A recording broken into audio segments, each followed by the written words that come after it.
An exploration into Lee Bul's infamous installation, Majestic Splendor, viewed and interpreted through the lenses of beauty, mortality, and the abject.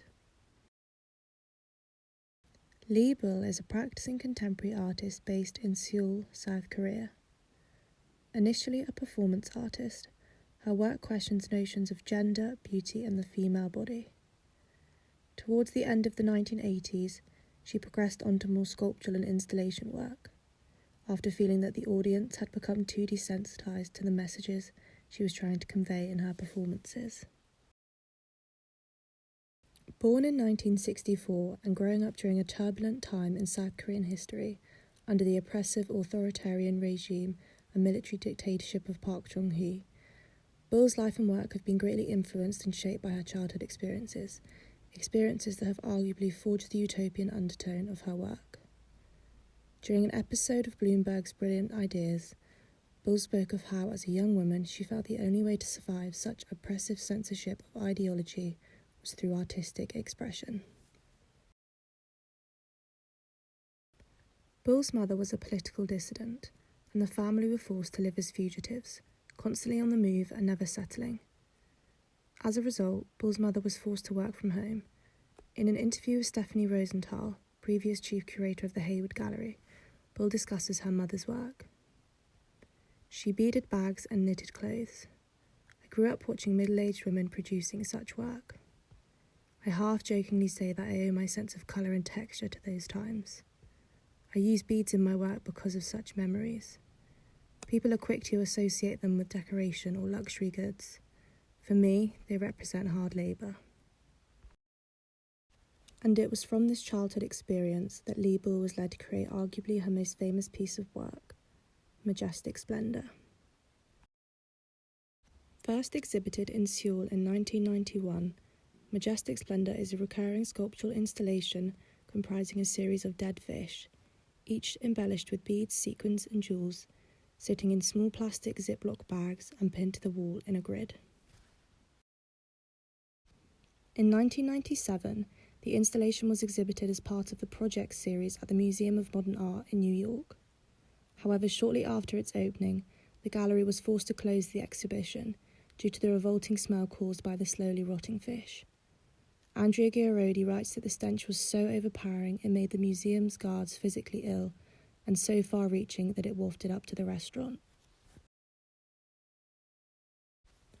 The Mori Art Museum in Tokyo wrote of how particularly symbolic it was that the museum that had defined modern art had thus rejected Bul's attempt to question the concept of ornamented beauty, purely because she had incorporated into that attempt the time during which the beauty would deteriorate.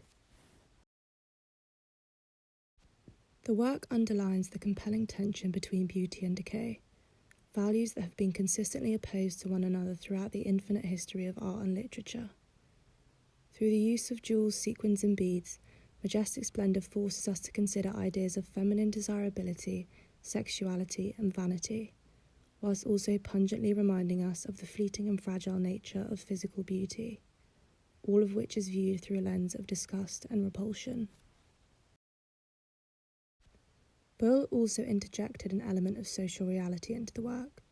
In the book Lee Bul Crashing, she discusses how the fish were intended to signify the dynamics of class, consumption and production involved in a program of national economic development in South Korea, the majority of which is predicated on cheap manual labour, usually performed by women, including her own mother.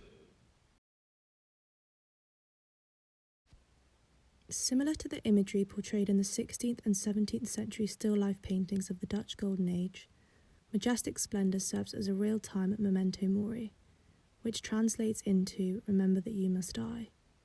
The idea being that even the most beautiful living objects, be it flowers, fruit or bejeweled fish, will all eventually rot and pass on. The sculptures can also be related to the still-life term vanitas, a term defined by the Tate as artworks that include various symbolic objects designed to remind the viewer of their mortality and the worthlessness of worldly goods and pleasures. Bul has incorporated such traditional artistic methods into her work by contrasting the impervious glimmering embellishments against a backdrop of death, decay and disgust, offering a striking push and pull between the gorgeous and the grotesque. When understanding and interpreting Majestic Splendor, we must also look through the lens of objection. Objection, as defined by Oxford Reference, is that which disturbs the self by provoking either disgust, fear, loathing, or repulsion. In his essay Convulsions, an essay on the work of Lee Bul, Jean-Louis Poitevin discusses Bul's abilities to question our relationship towards objection.